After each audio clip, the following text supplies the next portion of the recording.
എല്ലാ സഹോദരങ്ങൾക്കും നമ്മുടെ യൂട്യൂബ് ചാനലിലേക്ക് സ്വാഗതം.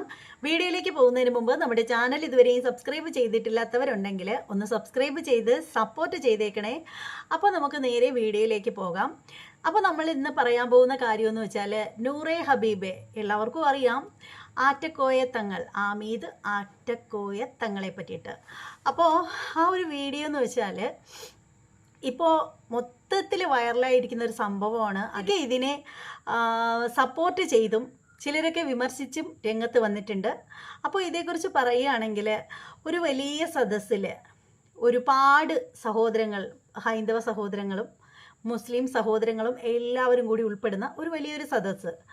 അപ്പോൾ ആ ഒരു സദസ്സിലാണെങ്കിൽ ഈ പറയുന്ന തങ്ങളുടെ അടുത്ത് തന്നെ ഒരുപാട് ഉസ്താദുമാരുണ്ട്.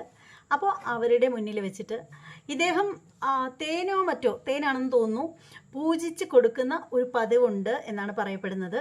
അപ്പോൾ അദ്ദേഹം ആ ഒരു തേന് പൂജിച്ചിട്ട് ആ ഒരു തേനിനകത്ത് ഊതി കൊടുക്കുന്ന സമയത്ത് മുസ്ലിം സഹോദരങ്ങളൊക്കെ പടച്ചിറപ്പിനെ ഓർമ്മിച്ചിട്ട് തേനിൽ ഊതാനായിട്ട് പറയുന്നു. അതുപോലെ തന്നെ അവിടെ കൂടി നിൽക്കുന്ന ഹൈന്ദവ സഹോദരങ്ങളെല്ലാവരും ഗുരുവായൂരപ്പനെ മനസ്സിൽ വിചാരിച്ച് തേനിൽ ഊതാനായിട്ട് ഇദ്ദേഹം പറയുകയാണ്. അവിടെയാണ് അദ്ദേഹം ഒരുപാട് വിമർശനങ്ങൾ ഏറ്റുവാങ്ങേണ്ടി വന്നിട്ടുള്ളത്. ശരിക്കും പറയുകയാണെങ്കിൽ നമുക്ക് എല്ലാവർക്കും അറിയാം, നമ്മൾ ഹിന്ദുക്കൾക്ക് പോലും അറിയാവുന്ന കാര്യമാണ്, മുസ്ലിം എന്ന് പറയുന്ന ഒരു മതത്തിനുള്ളിൽ അള്ളാഹു അല്ലാതെ മറ്റൊരു ദൈവം ഇല്ല എന്നാണ് വിശ്വസിക്കുന്നത്. എന്നാൽ നമ്മളാണെങ്കിലോ ബഹുദൈവ വിശ്വാസികളാണ്. അപ്പോൾ അതാണ് ആ ഒരു വ്യത്യാസം എന്ന് പറയുന്നത്. ഈ ഒരു വിഷയം കൊണ്ട് തന്നെ ഈ പറയുന്ന ആറ്റക്കോയ തങ്ങൾക്ക് ഒരുപാട് വിമർശനങ്ങൾ നേരിടേണ്ടി വന്നു. ശരിക്കും അദ്ദേഹം പറഞ്ഞ ആ ഒരു വാക്കെന്ന് വെച്ചാൽ ഞാൻ മനസ്സിലാക്കിയെടുത്തോളം അവിടെയുള്ള ഹൈന്ദവരോടായിരിക്കാം അദ്ദേഹം ഗുരുവായൂരപ്പനെ മനസ്സിൽ വിചാരിക്കാനായിട്ട് പറഞ്ഞിട്ടുള്ളത്. അങ്ങനെ തന്നെയാണ് അദ്ദേഹം പറഞ്ഞിട്ടുണ്ടായിരുന്നത്. പക്ഷേ അപ്പോഴും നമ്മൾ മനസ്സിലാക്കേണ്ട ഒരു കാര്യമെന്ന് വെച്ചാൽ ഹിന്ദുക്കൾക്ക് അങ്ങനെ പോയി ചെയ്യാനാണെങ്കിൽ, അല്ലെങ്കിൽ അങ്ങനെ പോയി പ്രാർത്ഥിക്കാനാണെങ്കിൽ അവിടെ ഗുരുവായൂർ ക്ഷേത്രമുണ്ട്, ഒരുപാട് ക്ഷേത്രങ്ങളും ഉണ്ട്. പക്ഷെ ചില ആളുകൾ എങ്ങനെയാണെന്ന് വെച്ചാൽ അവർ വിശ്വാസം ഉള്ള, അല്ലെങ്കിൽ ആരെങ്കിലും എന്തെങ്കിലും ഒരു കാര്യം ഇന്ന സ്ഥലത്ത് പോയി കഴിഞ്ഞാൽ സാധിച്ചു കിട്ടും എന്നറിയുമ്പോൾ ചില ആളുകൾ അന്ധവിശ്വാസത്തെ കൂട്ടുപിടിച്ച് എന്ന് വേണമെങ്കിൽ പറയാം. അല്ലെങ്കിൽ നമുക്ക് അന്ധവിശ്വാസമായിട്ട് തോന്നുന്ന കാര്യങ്ങൾ വേറെ ചിലർക്ക് വിശ്വാസങ്ങളായിരിക്കും. അതുകൊണ്ട് നമുക്ക് മറ്റുള്ളവരുടെ വിശ്വാസത്തെ ചോദ്യം ചെയ്യാനുള്ള അർഹതയോ യോഗ്യതയൊന്നും നമുക്ക് ആർക്കും തന്നെ ഇല്ല. കാരണം എല്ലാവരും എല്ലാം തികഞ്ഞവരല്ല.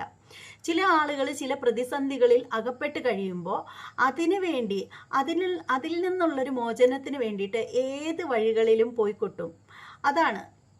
അതായത് ആവശ്യക്കാരന് ഔചിത്യമില്ലല്ലോ എന്ന് പറയുന്നത് പോലെ ഇവിടെയും അതാണ് സംഭവിച്ചത്. അപ്പോൾ ഇദ്ദേഹത്തിന് സംഭവിച്ചൊരു കാര്യമെന്ന് വെച്ചാൽ, ഇദ്ദേഹം പറഞ്ഞൊരു വാക്കെന്ന് വെച്ചാൽ തേനിൽ ഊതുന്ന സമയത്ത് ഗുരുവായൂർ അപ്പനെ മനസ്സിൽ വിചാരിച്ച് ഊതുക എന്നുള്ള ആ ഒരു സംഭവം പറഞ്ഞു. പിന്നീട് ഇദ്ദേഹത്തിന് അറിയാത്ത മറ്റൊരു കാര്യം, ഇനി അറിയാമോ അറിയില്ലേ എന്ന് എനിക്കറിയില്ല, എന്നാലും മനസ്സിലാക്കേണ്ട ഒരു കാര്യമെന്ന് വെച്ചാൽ ഹൈന്ദവ വിശ്വാസപ്രകാരം നമ്മൾ ഭക്ഷണത്തിൽ ആ ഒരു ഊതുന്ന ഒരു സംഭവം നമുക്കില്ല, അങ്ങനെ ഊതാറില്ല. അതാണ് ഏറ്റവും മനസ്സിലാക്കേണ്ട ഒരു കാര്യമെന്ന് പറയുന്നത്. അപ്പോൾ ഈ ഒരു വിഷയത്തെക്കുറിച്ചിട്ട് ഒരുപാട് മതപണ്ഡിതന്മാർ വിമർശനവുമായിട്ട് രംഗത്തെത്തിയിട്ടുണ്ടായിരുന്നു. നമുക്കിവിടെ മറ്റൊരു പണ്ഡിതൻ്റെ വാക്കുകൾ കേട്ടിട്ട് വരാം. അസ്സലാമു അലൈക്കും വറഹ്മത്തുള്ളാഹി വബറകാതുഹു. എൻ്റെ നൂറെ ഹബീബ് മുത്തുമണികളോട് ഒന്ന് രണ്ട് കാര്യം പറയാനായിട്ടാണ് ഞാൻ വന്നത്. ആദ്യം നമ്മുടെ നൂറെ ഹബീബ് ആറ്റക്കോയത്തങ്ങൾ എന്ന സഹോദരൻ്റെ വാക്ക് നിങ്ങൾക്കൊന്ന് കേൾക്കണ്ടേ? ഒന്ന് കേട്ട് നോക്കിക്കേ. നമ്മൾ നെയ്യത്ത് വെക്കണം കേട്ടോ. അതേപോലെ ഹൈന്ദവരായ ഒരുപാട് അമ്മമാരുണ്ട്, ചേച്ചിമാരുണ്ട്. ഇവിടെ ഉണ്ടോ അമ്മമാരും ചേച്ചിമാരും? ഇവിടെ ഉണ്ടോ? ഉണ്ടെങ്കിൽ ഗുരുവായൂരപ്പനെ മനസ്സിൽ വിചാരിച്ചിട്ട് അവരെന്ത് ചെയ്യട്ടെ, നിങ്ങൾ ഊതുന്ന സമയത്ത് അവർ ഊതട്ടെ. എന്തൊരു അവസ്ഥയാണല്ലേ! വല്ലാത്ത വേദന തോന്നുന്നില്ലേ നിങ്ങൾക്ക്? അതായത് മുത്തുമണികൾക്ക് വേദനിക്കൂല, ഞാൻ അല്ലാത്തവരോടാണ് പറയുന്നത്. സ്വലാത്തുൽ ഫാത്തിഹിൻ്റെ പേരിൽ ഒരു സദസ്സ്, അൽഹംദുലില്ലാ, വളരെ നല്ലത്. സ്വലാത്ത് ചൊല്ലിപ്പിക്കാനൊക്കെ ഒരു സദസ്സ് ഉണ്ടാകുക എന്ന് പറയുന്നത് വളരെ നല്ലതാണ്. ലക്ഷ്യം എന്താണെന്നുള്ളത് പിന്നത്തെ വിഷയമാണ്. അതുപോലെ തന്നെ നമ്മൾ മന്ത്രിച്ചു കൊടുക്കുക, സ്വലാത്ത് മന്ത്രിച്ചു കൊടുക്കുക, അൽഹംദുലില്ലാ, വളരെ നല്ല കാര്യം അല്ലേ? ഹബീബ് സല്ലല്ലാഹു അലൈഹി വസല്ലം തങ്ങളുടെ സ്വലാത്തല്ലേ, അത് മന്ത്രിച്ചു കൊടുക്കൽ നല്ല കാര്യം തന്നെയാണ്. അവിടെ ഒരുപാട് മറ്റു മതസ്ഥർ കൂടിയിട്ടുണ്ട്, അൽഹംദുലില്ലാ, വളരെ വളരെ വളരെ നല്ല കാര്യം. കാരണം എന്താ, അതായത് നമ്മൾ ദീൻ പറഞ്ഞു കൊടുക്കുന്ന, നമ്മുടെ സ്വലാത്ത് ചെല്ലുന്ന സദസ്സിൽ ഇതര മതസ്ഥരായ ആളുകൾ വരുന്നുണ്ടെങ്കിൽ അത് വളരെ ഹൈറാണ്, അവർക്ക് ദീൻ എന്താണെന്ന് പഠിക്കാനുള്ള അവസരമാണ്. പക്ഷേ ഈ സദസ്സിൽ എന്തുണ്ടായത് നിങ്ങൾ ചിന്തിച്ചു നോക്കേ. ശരിക്കും നമ്മൾ അവിടെ നിന്ന് ആ വരുന്ന ജനങ്ങൾക്ക് മുഴുവൻ പകർന്നു കൊടുക്കേണ്ടത് എന്താ? തൗഹീദല്ലേ, ലാ ഇലാഹ ഇല്ലല്ലാഹ് മുഹമ്മദുർ റസൂലുള്ളാഹി. അവർക്ക് ഹിദായത്ത് കൊടുക്കണേ പഠിച്ചോനെ എന്നുള്ള ദുആ അല്ലേ? ഹിദായത്തിലേക്കുള്ള വഴി തുറന്നു കൊടുക്കണ്ടേ? ഹിദായത്ത് എന്താണെന്ന് ബോധ്യപ്പെടുത്തി കൊടുക്കണ്ടേ? സ്വലാത്തുൽ ഫാത്തിഹ് എന്ന് പറയുന്ന സംഗതി എന്താണെന്ന് ബോധ്യപ്പെടുത്തി കൊടുക്കണ്ടേ? അള്ളാഹുവിൻ്റെ ദീനിലേക്ക് ഒരു ചെറിയ വാതിലെങ്കിലും തങ്ങളെന്ന് പറയുന്ന സഹോദര താങ്കൾക്ക് അവിടെ തുറന്നിടാമായിരുന്നില്ലേ? പക്ഷെ അവിടെ നടന്നത് എന്താ? ഹിന്ദുക്കളൊക്കെ അപ്പോൾ നെയ്യത്ത് വെപ്പിക്കണം മൂപ്പര്. അല്ലാ, നെയ്യത്ത് വെക്കാൻ പറയണം. നെയ്യത്ത് വെക്കുന്ന സമയത്ത് ഹിന്ദുക്കളൊക്കെ ഗുരുവായൂരപ്പനെ മനസ്സിൽ കരുതിക്കൊള്ളാനാണ്. അല്ലാ, ഈ ഗുരുവായൂരപ്പനെ മനസ്സിൽ കരുതാനായിരുന്നെങ്കിൽ ആ പറയുന്ന ഹിന്ദുക്കളൊക്കെ എന്തിനാണ് താങ്കളുടെ സദസ്സിൽ വന്നത്? അവർക്ക് ഗുരുവായൂർ പോയാൽ പോരായിരുന്നോ? താങ്കളുടെ സദസ്സിൽ എന്തിനാണ് അവർ വന്നത്? താങ്കൾ സ്വലാത്ത് ചൊല്ലിപ്പിക്കുന്നു, താങ്കളുടെ ഏജൻസ് പറയുന്നത് കേട്ട് ഭയങ്കര ഉത്തരവുള്ള സദസ്സാണെന്ന് പറയുന്നത് കേട്ട് അവിടെ രോഗം മാറാനും പ്രയാസങ്ങൾ മാറാനും വന്ന ആളുകൾക്കിടയിലേക്ക് ഗുരുവായൂരപ്പനെ മനസ്സിൽ വിചാരിക്കാൻ പറയുന്ന നേരം കൊണ്ട് താങ്കൾക്ക് അവിടെ അള്ളാഹിനെക്കുറിച്ച് റസൂലിനെക്കുറിച്ചൊക്കെ പറഞ്ഞ് അവർക്ക് എന്തെങ്കിലുമൊക്കെ കൽബിൽ കിട്ടുകൊടുക്കാൻ കഴിയേണ്ടതില്ലായിരുന്നു. അങ്ങനെയല്ലായിരുന്നു താങ്കളെ വേണ്ടത് അല്ലേ? ശരി, അദ്ദേഹത്തിനൊന്നും അറിയില്ല. അദ്ദേഹം നന്നായി കച്ചവടം ചെയ്യാൻ പഠിച്ച, ദീനിനെ എങ്ങനെ കച്ചവടവൽക്കരിക്കാമെന്ന് നന്നായി പഠിച്ച നല്ലൊരു കച്ചവടക്കാരനാണ്. എനിക്ക് സങ്കടം മൂപ്പരെക്കുറിച്ച് ഓർത്തിട്ടല്ല, അവിടെ തലക്കെട്ട് കെട്ടിയിരിക്കുന്ന കുറച്ച് മുയ്യാക്കന്മാരില്ലേ അല്ലേ? ഒന്നുമില്ലെങ്കിൽ നിങ്ങൾ ആലിമീങ്ങളല്ലേ ചങ്ങാതിമാരെ? നിങ്ങൾ ദർശനം കോരി പഠിച്ചതല്ലേ അല്ലേ? ഈ സമൂഹത്തിൻ്റെ പൈസയൊക്കെ കൊണ്ട് ഭക്ഷണം കഴിച്ച് നിങ്ങൾ വന്നിരുന്ന് ഒരു സദസ്സിൽ, നിങ്ങൾ സ്വലാത്തിൻ്റെ സദസ്സ് എന്ന് പറഞ്ഞ സദസ്സിൽ പോയിരുന്നു. ഈ ചങ്ങാതി പറയുന്ന വെളിവില്ലായ്മ കേട്ടിട്ട് നിങ്ങൾക്ക് എന്തെങ്കിലും ഇവിടെ മറുപടി പറയായിരുന്നില്ലേ? നിങ്ങൾക്ക് അദ്ദേഹത്തെ തിരുത്താമായിരുന്നില്ലേ? നിങ്ങൾ കാമ വേണ്ടിയോ? തലക്കെട്ട് കെട്ടിയിരിക്കുന്ന ആളുകളില്ലേ അതിലെ മദ്രസയിൽ കുഞ്ഞുങ്ങളെ പഠിപ്പിക്കുന്നവരല്ലേ ഏറ്റവും ചുരുങ്ങിയവരൊക്കെ? എന്താ നിങ്ങൾ പഠിപ്പിക്കുക? ഗുരുവായൂരപ്പനെ മനസ്സിൽ നീത്തി കൊള്ളാനോ? ഇതാണ് നിങ്ങൾ പഠിപ്പിച്ചു കൊടുക്കാൻ പോകുന്നത്? നമുക്ക് 1000 രൂപയും ബിരിയാണി കിട്ടിയ എന്തും അനുവദിച്ചു കൊടുക്കുന്ന അവസ്ഥയാണ് മുസ്ലിം ഉമ്മത്തിലെ പണ്ഡിതന്മാർക്ക് ഉണ്ടാകരുത് കേട്ടോ. പണ്ഡിത വേഷധാരികൾ മാത്രമായി പോകരുത്. എത്ര മോശം അവസ്ഥയാണത്. അള്ളാഹു ബോധം നൽകട്ടെ. അതായത് ഈ വിഷയം പറഞ്ഞപ്പോൾ അതിൻ്റെ അടുത്ത് വന്നേക്കാണ് തങ്ങൾ മതേതരത്വത്തിൻ്റെ ആളാണ്. ഇത് നമ്മുടെ കഴിഞ്ഞ ആഴ്ച നമ്മുടെ സിസ്റ്റർ പറഞ്ഞതുപോലെ ഇത് മതേതരത്വത്തിൻ്റെയും ഇക്വാലിറ്റിയുടെയും സ്കൂളാണെന്ന് പറഞ്ഞാൽ പോയി എന്തുട്ട് മതേതരത്വം. മതേതരത്വം എന്ന് പറഞ്ഞാൽ ഇതാണോ മതേതരത്വം? ഖുൽ യാ അയ്യുഹൽ കാഫിറൂൻ ലാ അഅ്ബുദു മാ തഅ്ബുദൂൻ വലാ അൻതും ആബിദൂന മാ അഅ്ബുദു വലാ അന ആബിദും മാ അബദ്തും വലാ അൻതും ആബിദൂന മാ അഅ്ബുദു ലക്കും ദീനുക്കും വലിയ ദീൻ. ഇതാണ് മതേതരത്വം. നിങ്ങൾക്ക് നിങ്ങളുടെ മതം, ഞങ്ങൾക്ക് ഞങ്ങളുടെ മതം. ഇവിടെ മതത്തിൽ നിന്ന് പുറത്തു പോകുന്ന വർത്താനല്ലേ ഇവിടെ പറയുന്നത് അല്ലേ? ജനങ്ങൾ തെറ്റിദ്ധരിക്കുന്ന, മതത്തിൽ നിന്ന് തെറ്റിപ്പോകുന്ന, തൗഹീദിൽ നിന്ന് വ്യതിചലിച്ചു പോകുന്ന ഏറ്റവും മോശം വർത്തമാനം സ്വലാത്തിൻ്റെ പേരും വെച്ച് സദസ്സുണ്ടാക്കിയിട്ട് അവിടെ നിന്ന് പറയാമെന്ന് പറഞ്ഞാൽ എത്ര മോശമാണ് സഹോദരൻ, എത്ര മോശം. അവിടെ താങ്കൾക്ക് അള്ളാഹിനെക്കുറിച്ച് എന്തെങ്കിലും ഒരു ബോധം, ലാ ഇലാഹ ഇല്ലല്ലാഹയെക്കുറിച്ച് അല്പമെങ്കിലും, മുഹമ്മദ് റസൂലുള്ളാഹിയെക്കുറിച്ച് അല്പമെങ്കിലും, സ്വലാത്തിൻ്റെ സദസ്സല്ലേ താങ്കൾക്ക് അവിടെ സംഘടിപ്പിക്കാമായിരുന്നു. സ്വലാത്ത് മജ്ലിസ് എന്ന പേരും വെച്ചിട്ട് എന്ത് തോന്നിയാസം കാണിക്കാന്ന് പറഞ്ഞാൽ മാഅദല്ലാ, അള്ളാഹു ബോധം കൊടുക്കട്ടെ. എനിക്ക് ഇങ്ങനെക്കുറിച്ചെല്ലാം ചിന്തിക്കണം. ഇവിടെ ചെന്ന് അവിടെ വീടുന്ന ആയിരക്കണക്കിന് ആളുകൾ. അപ്പോൾ അതാണ് നമ്മുടെ ഈ ഒരു പണ്ഡിതന് പറയാനായിട്ടുള്ളത്. ഇത് മാത്രമല്ല, ഇദ്ദേഹം ഒരുപാട് കാര്യങ്ങൾ പറയുന്നുണ്ട് ഇതേക്കുറിച്ചിട്ട്. അതിൽ ചില കാര്യങ്ങൾ നമുക്ക് ഒന്നുകൂടി കേട്ടിട്ട് വരാം. ഇതിൻ്റെ ഇടയിൽ വന്നിട്ട് കഴിഞ്ഞ തവണ പറഞ്ഞപ്പോൾ ഒരുത്തൻ അസൂയാണ് വലിയാർക്ക്. എന്തിന്? ഞാൻ പറയണില്ല, അള്ളാഹു ബോധം തരട്ടെ. ഇനി ഇതിനു മുമ്പ് ഇദ്ദേഹം കാണിച്ചു വെച്ച ചില തോന്നിയവാസങ്ങളെ നമ്മൾ വിമർശിച്ചപ്പോൾ മുത്തുമണികൾ വന്ന് ചീത്ത വിളിക്കുകയാണ്. എനിക്കതിൽ ഏറ്റവും വലിയ സംഗതി, സങ്കടം തോന്നിയ സംഗതി എന്ന് പറഞ്ഞാൽ ഈ പെണ്ണുങ്ങളുടെ പേരിലുള്ള ഐഡികളിൽ നിന്ന് ഭയങ്കര ചീത്ത വിളിക്കൽ. നീ നല്ലൊരു ഉസ്താദാണെന്നാടാ ഞാൻ കരുതിയത്, നീ ഞങ്ങളുടെ നൂറെ ഹബീബ് തങ്ങളെ പറഞ്ഞില്ലടാ മറ്റവനെ എന്നാലേ. മുത്തുനബിയെ പറയുന്ന ആളുകളുണ്ട്, മുത്തുനബിയെ വളരെ മോശമായി കാണിക്കുന്ന പുത്തനവാദികളുണ്ട്. ഇവരോടൊന്നും ഇവർക്ക് പ്രശ്നമില്ല കേട്ടോ. നമ്മുടെ നൂറെ ഹബീബ് മുത്തുമണിയെ പറഞ്ഞാൽ ഇവർക്ക് അപ്പിളകും, അവർക്ക് പ്രശ്നമാണെന്നാണ്.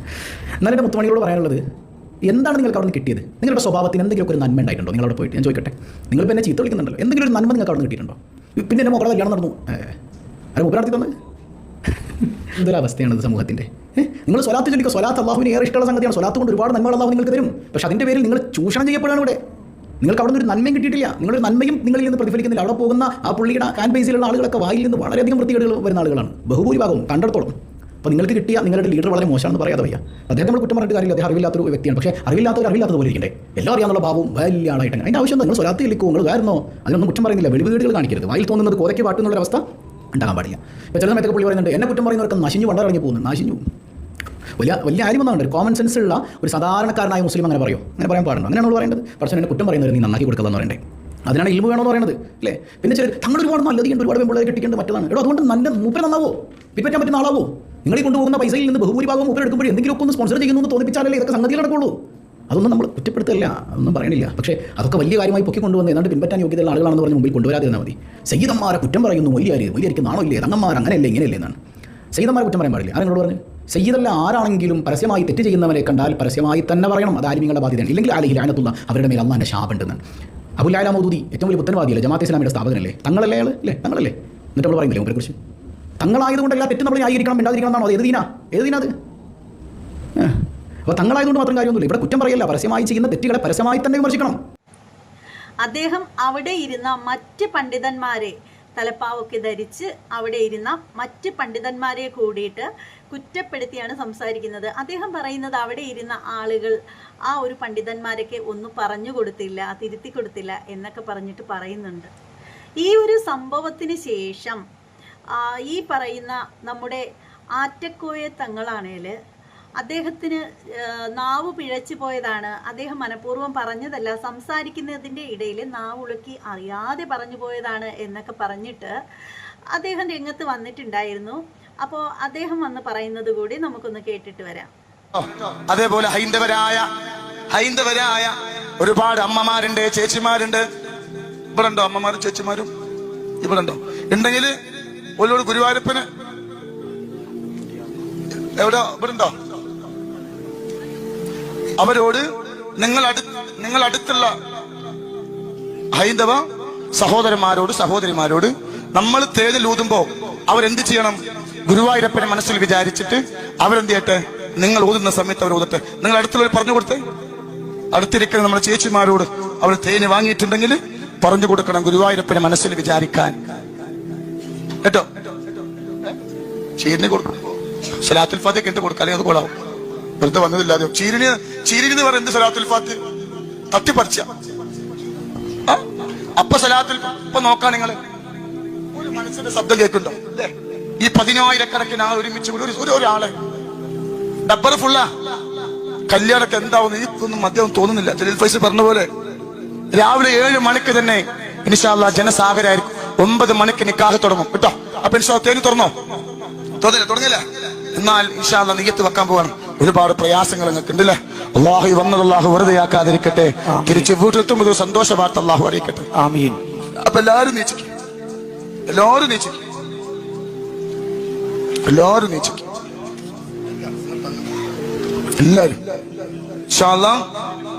അസ്സലാമു അലൈക്കും വറഹ്മത്തുള്ളാഹി തആല വബറകാതുഹു. ഇന്നലെ 26/10/2025 ഞായറാഴ്ച ഇന്നലെ നൂറെ ഹബീബിന്റെ ഒരു മജ്‌ലിസ് നടന്നു. 10,000-കണക്കിന് ആളുകൾ പങ്കെടുത്ത മജ്‌ലിസാണ്. ആ മജ്‌ലിസിന്റെ ഇടയിൽ ഒരു ചെറിയൊരു വാക്കുപിഴവുണ്ടായി. അത് പണ്ഡിതന്മാരൊക്കെ തിരുത്തി തന്നെ ഞാൻ തിരുത്തിയിട്ടുണ്ട്. പക്ഷെ സദസ്സിൽ വെച്ച് എനിക്ക് തിരുത്താൻ പറ്റില്ല. അത് നമ്മുടെ സമുദായത്തിന് എന്റെ ഒരു കേട് വരും. കാരണം ഒരുപാട് ഇന്നലെ ഞാൻ മജ്‌ലിസ് നടക്കുമ്പോൾ സ്വലാത്തുൽ ഫാത്തിഹയുടെ മജ്‌ലിസ്, അപ്പൊ 101 സ്വലാത്തുൽ ഫാത്തിഹ ചൊല്ലുമ്പോൾ ആ സ്വലാത്തുൽ ഫാത്തിഹയുടെ എന്ത് ചെയ്യും, എല്ലാവരും വന്നിരിക്കും. അപ്പൊ ഒരുപാട് ഹൈന്ദവ കുടുംബങ്ങളും സഹോദരന്മാരൊക്കെ മജ്‌ലിസിൽ വരാറുണ്ട്. ഇന്നലെ എന്റെ മുമ്പ് തന്നെ കുറെ ആളുകൾ ഇരിക്കുന്നുണ്ട്. അപ്പൊ നമ്മളെ ആളുകൾ ഇതിൽ ഓതുമ്പോ അവരിപ്പോ ഇതെന്താന്ന് അവർക്ക് അറിയില്ലല്ലോ.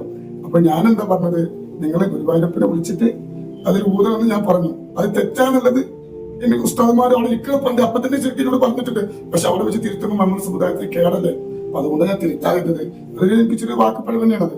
ഇന്നിപ്പോ വിവാദങ്ങളൊന്നും ഇല്ലല്ലോ. അപ്പൊ അതുകൊണ്ട് പടച്ചറപ്പ് നാക്കി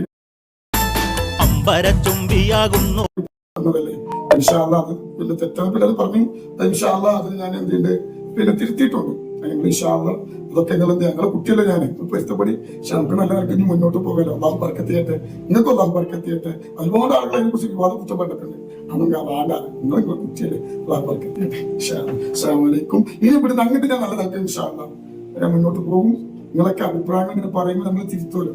നമുക്കതല്ലേ വേണ്ട, നമുക്ക് അറിവൊന്നുമില്ലല്ലോ. അള്ളാഹു ബർക്കത്ത് ചെയ്യട്ടെ. ശരിക്കും പറയുകയാണെങ്കിൽ ഇത് അദ്ദേഹത്തിന് നാവുളുക്കിയതൊന്നുമല്ല. ആളുകളെല്ലാം കൂടി വന്നിട്ട് അദ്ദേഹത്തിന് നേരെ അദ്ദേഹത്തെ എയറിൽ കയറ്റുന്ന ആ ഒരു സംഭവം വന്നപ്പോഴത്തേക്ക് അദ്ദേഹം നിന്ന നിപ്പിൽ കാല് മാറിയതാണ്, അല്ലാതെ മറ്റൊന്നും അല്ലെന്ന് നമുക്കറിയാം. പക്ഷേ എന്നാലും അല്ലെങ്കിൽ എന്തെങ്കിലും ഒരു വിഷയത്തിൽ വിമർശിച്ച് കഴിയുമ്പോൾ ആളുകളെ വിളിച്ച് തെറി പറയും എന്നാണ് നേരത്തെ നമ്മൾ കണ്ട ആ ഒരു ഉസ്താദിന് പറയാനുള്ളത്. അപ്പോൾ ഇതൊക്കെയാണ് നമ്മുടെ നൂറെ ഹബീബ് തങ്ങളുടെ തേൻ വിവാദവുമായിട്ട് ഉണ്ടായ ചില പരാമർശങ്ങളും വിമർശനങ്ങളും ഒക്കെയായിട്ട് ഒരുപാട് പേര് അദ്ദേഹത്തെ സപ്പോർട്ട് ചെയ്യുന്നുണ്ട്. എന്നാൽ ഒരുപാട് പേര് അദ്ദേഹത്തെ കട്ടയ്ക്ക് വിമർശിക്കുന്നുമുണ്ട്. അതങ്ങനെയാണ് അല്ലേ? അമ്മയെ തല്ലിയാലും രണ്ടെന്നല്ലേ പക്ഷം. അപ്പോൾ എന്തായാലും ഈ ഒരു വീഡിയോയെ കുറിച്ചിട്ടുള്ള നിങ്ങളുടെ ഓരോരുത്തരുടെയും അഭിപ്രായം എന്താണെന്ന് വെച്ചാൽ കമൻറ്റ് ബോക്സിൽ രേഖപ്പെടുത്തുക. ഇനി മറ്റൊരു വീഡിയോയുമായിട്ട് കാണുന്നത് വരെ എല്ലാവർക്കും ബൈ.